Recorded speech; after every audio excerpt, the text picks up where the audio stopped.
अस्सलामुअलैकुम दोस्तों, आज का ये वीडियो बहुत संजीदा टॉपिक पर है, बहुत सीरियस टॉपिक पर है। आप जरा ध्यान से सुने और आगे शेयर जरूर करें, क्योंकि ऐसे वीडियोस को आप लोग आगे नहीं बढ़ाते हैं। देखिए, मैं आपको ये बताना चाहता हूं कि आज की जो नस्ल है, आज की जो पीढ़ी है, जो जीने और मरने की कस्में खाने वाली जो नस्ल है, सच्ची मोहब्बत का जो दावा करती है, आप इनकी मोहब्बत का अंदाजा इस बात से करें कि आजकल बड़े बड़े शहरों में ऑन एन एवरेज रोजाना औसतन 150 तलाकें रजिस्टर हो रही है। ये तो देख कर सिर्फ एक दाना है। बिल्कुल इससे इनकार नहीं है कि इसमें बहुत सारे वाकयात ससुराल वालों का बहू से रवैया है, तीखा रवैया है, और शौहर का बीवी को कोई हैसियत न देना भी असल रीजन है। लेकिन आज जो मैं आपको बात बताने वाला हूं वो थोड़ी चौंकाने वाली है। आप किसी भी दारुल इफ्ता में चले जाए, वहां पर सैकड़ों केसेस आ रहे हैं जो औरतें नहीं मर्द लिखा रहे हैं।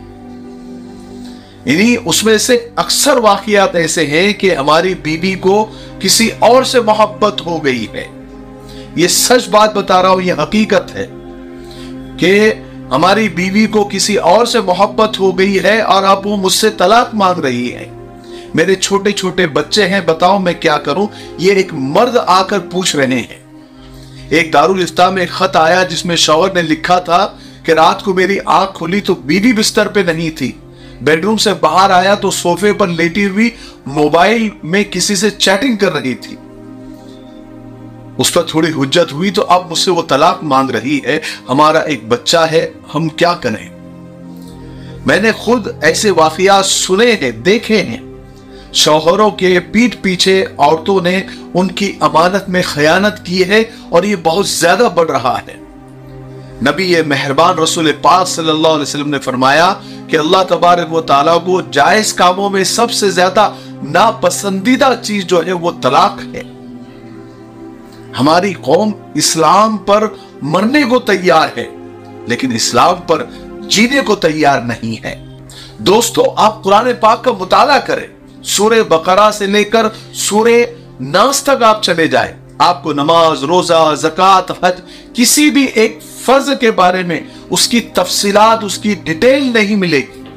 आपको यह तक नजर नहीं आएगा कि नमाज का पूरा पूरा तरीका क्या है, हाथ कहां बांधने हैं, क्या क्या तस्बीह पढ़नी है और क्या क्या जिक्र करने हैं, यह कुरान पाक में आपको नहीं मिलेगा। लेकिन निकाह, तलाक, खुला, शादी, अज़दवाजी मामलात, मियाँ बीवी के ताल्लुकात, घरेलू नाचाकी, कम या ज्यादा इख्तिलाफ की सूरत में क्या किया जाए, आपको सब कुछ अल्लाह ताला की उस मुकद्दस किताब में डिटेल में मिल जाएगा, तफसील में मिल जाएगा, जिसको हम चूम चूम कर रखते हैं, पढ़ते नहीं है, समझते नहीं है। आप मान ले कि हमारे माशरे में तलाक और खुला की जो सबसे बड़ी वजह है वो एक दूसरे को बर्दाश्त न करना है, अदम बर्दाश्त है। याद रखे, अच्छा और सेहतमंद घराना किसी अच्छे मर्द से नहीं बनता, बल्कि एक अच्छी औरत की वजह से बनता है। एक रिक्वेस्ट, एक दरखास्त करना चाहता हूं। ये बारकोड आपको नजर आ रहा होगा। दरअसल हमने एक मिशन शुरू किया है, आओ स्कूल बनाए। देखिए, हमने गली गली, महल्ले महल्ले मस्जिदें बना दी, महल्ले महल्ले हमने मदरसे बना दिए, लेकिन आज जरूरत है दीन की तालीम के साथ साथ दुनिया की तालीम। हमको जिस तरह से मदरसे और मस्जिदों की जरूरत है, ठीक उसी तरह हमें स्कूल और कॉलेज की भी जरूरत है, ताकि हमारे बच्चे दीन की तालीम के साथ साथ दुनिया की तालीम भी हासिल करें, डॉक्टर बने, इंजीनियर बने, साइंटिस्ट बने, IAS बने, IPS बने। हमने अल्हम्दुलिल्लाह इस सिमत में कदम उठा दिया है। 2 एकड़ जमीन भी ले ली है, वहां पर एक फ्लोर तैयार भी कर दिया है। 7 करोड़ का काम है, 2 करोड़ का काम भी कर दिया है। 10वीं तक वहां पर 125 बच्चे पढ़ भी रहे हैं। हम इसको और आगे बढ़ाना चाहते हैं। टोटल 7 करोड़ का काम है, 5 करोड़ और लगने वाले हैं। हम आपसे ज्यादा नहीं मांगते, 1000, 2000, 10,000, लाख नहीं। आपको सिर्फ हर जुमा को 100 रुपए इस बारकोड पर स्कैन करके आपको इस ट्रस्ट को, यानी हमारे ट्रस्ट को आपको भेजने हैं, जो हम हर जुमा को फकीरों में दे देते हैं, भिखारियों में दे देते हैं। भिखारियों को दे देकर हमने भिखारियों की तादाद बढ़ा दी है। अब जरूरत है कि हम डॉक्टर, इंजीनियर, प्रोफेसर और वकील और आईएएस और आईपीएस हमारे नौजवानों को बढ़ाएं। इसी तरीके से हम कॉलेज और स्कूल की तादाद बढ़ाएं जहां पर दीन की तालीम के साथ दुनिया की भी तालीम हो।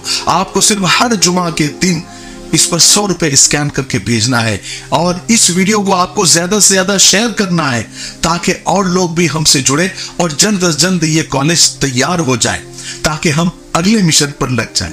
ठीक है, मुझे उम्मीद है कि आप ऐसा जरूर करेंगे। हजरत उमर रजी अल्लाह तआला ने फरमाया कि जब दीन घर के मर्द में आता है तो गया घर की दहलीज तक आता है, लेकिन अगर घर की औरत की जिंदगी में दीन आता है तो उसकी 7 नस्लों तक दीन जाता है। कुर्बानी, ईसार, एहसान, दरगुजर, माफी, मोहब्बत, इज्जत, ये इस्लाम और कुरान की डिक्शनरी में आते हैं। कमाल तो ये है कि आजकल ज्यादा जोड़ों की जो तलाकें हो रही है और जल्दी हो रही है वो ज्वाइंट फैमिली में भी नहीं रहते। खवातीन की जो न खत्म होने वाली ख्वाहिशात है, डिमांड है, उसने भी मुआशरे को जहन्नम में तब्दील कर दिया है। इलेक्ट्रॉनिक मीडिया, टीवी सीरियल, फिल्मों ने, बल्कि अब मोबाइल ने भी गांव, कच्ची बस्तियों में रहने वाली लड़कियों तक के दिल में शाहरुख खान, सलमान खान जैसा आइडियल पैदा कर दिया है। मोहब्बत की शादियां आमतौर पर चंद डेट्स, कुछ फिल्मों और थोड़े बहुत गिफ्ट, तोहफे, तारीफ का सिर्फ नतीजा होती है। लड़कियां और लड़के समझते हैं कि हमारी बाकी जिंदगी भी वैसे ही गुजरेगी जैसे फिल्मों में दिखाया जाता है, लेकिन फिल्मों में कभी शादी के बाद की कहानी नहीं दिखाई जाती। इससे तो फिल्में फ्लॉप हो जाएगी। घरेलू जिंदगी की तबाही में सबसे बड़ी वजह एक नाशुक्री भी है। कम हो या ज्यादा, मिले या न मिले या कम भी मिले, फिर भी हर हाल में अपनी शौहर की शुक्रगुजार रहना चाहिए। और सबसे बड़ी तबाही इस व्हाट्सएप, फेसबुक और इंस्टाग्राम और सोशल मीडिया ने मचाई है। कैसे?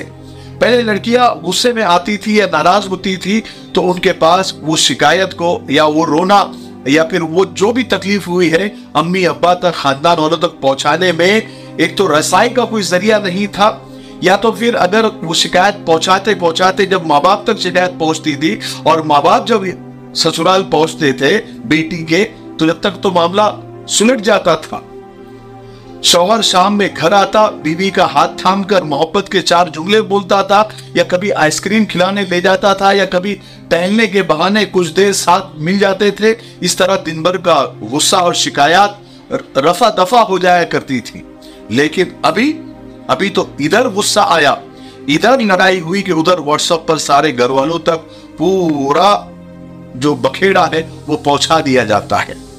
और यहां मैडम साहिबा का मूड ऑफ हुआ, उधर फेसबुक पर, इंस्टाग्राम पर स्टेटस या स्टोरी अपलोड हो गई।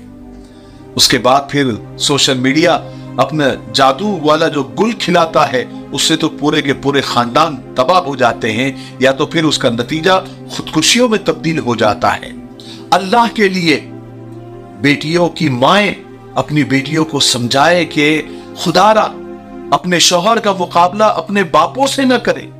हो सकता है कि आपका शौहर आपको वो सब कुछ न दे सके जो आपको बाप के घर में मयस्सर था, लेकिन याद रखें आपके वालिद की जिंदगी के 50-60 साल गुजर चुके हैं और आपने तो अभी अभी ही जिंदगी में कदम रखा है। आपको भी सब मिलेगा और इंशाअल्लाह अपनी माँ से बेहतर मिलेगा, और अगर ना भी मिले तो शुक्रगुजारी की आदत डालें, इंशाअल्लाह सुकून और इत्मीनान जरूर मिलेगा। बीवियां शौहरों की और शौहर बीवियों की छोटी छोटी बातों पर तारीफ करना और दरगुजर करना, माफ करना सीखे। जिंदगी में माफी की आदत डालें, इससे जिंदगी हल्की फुल्की हो जाती है। खुदा के लिए बाहर वालों से ज्यादा अपने शौहर के लिए तैयार होने और रहने की आदत डालें। सारी दुनिया को दिखाने के लिए तो खूब मेकअप, लेकिन शौहर के लिए सर झाड़ मुंह फाड़ ऐसा न करें। खुदा को भी मोहब्बत के इजहार के लिए 5 दफा आपकी तवज्जो दरकार होती है। हम तो फिर भी इंसान हैं, जितनी दफा हो सके, मुमकिन हो सके, अपनी मोहब्बत का इजहार करें। कभी तोहफे तोहफा देकर भी अपनी मोहब्बत का इजहार किया करें। औरतें तोहफा क्या दे सकती है? अच्छा सा खाना बना दे, अच्छा सा ड्रेस पहनेंगे, कयामत के दिन मीजान में सबसे पहली चीज जो तौली जाएगी वो शौहर से बीवी का और बीवी से शौहर का सलूक होगा। याद रखें, मर्द की घर में वही हैसियत है जो मुल्क में, किसी मुल्क में बादशाह की होती है या प्राइम मिनिस्टर की होती है। अगर आप उस मुल्क की बेहतरी के बजाय हर वक्त बादशाह से या प्राइम मिनिस्टर से बगावत पर आमादा रहेंगे तो मुल्क का कायम रहना मुश्किल हो जाएगा। जिसको अल्लाह ने जो इज्जत और मकाम दिया है उसको वही इज्जत और मकाम देना सीखे, चाहे आप मर्द हैं चाहे आप औरत हैं। एक मिसाली घर एक मिसाली खानदान तश्कील देता है और एक मिसाली खानदान से एक सेहतमंद मुआशरा समाज वजूद में आता है और यही इस्लाम का भी मंशा है। अल्लाह के लिए इन तलाकों को रोकिए, बर्दाश्त करना सीखिए, शुक्र करना सीखिए, मोहब्बत का इजहार करना सीखिए और माफ करना सीखिए। इंशाअल्लाह घर कभी नहीं टूटेंगे। मुझे तो बहुत कुछ बोलना है लेकिन वीडियो बहुत लंबा हो जाएगा। आप ये वीडियो अगर देख चुके हैं और यहां तक पहुंच चुके हैं तो आगे शेयर जरूर करें।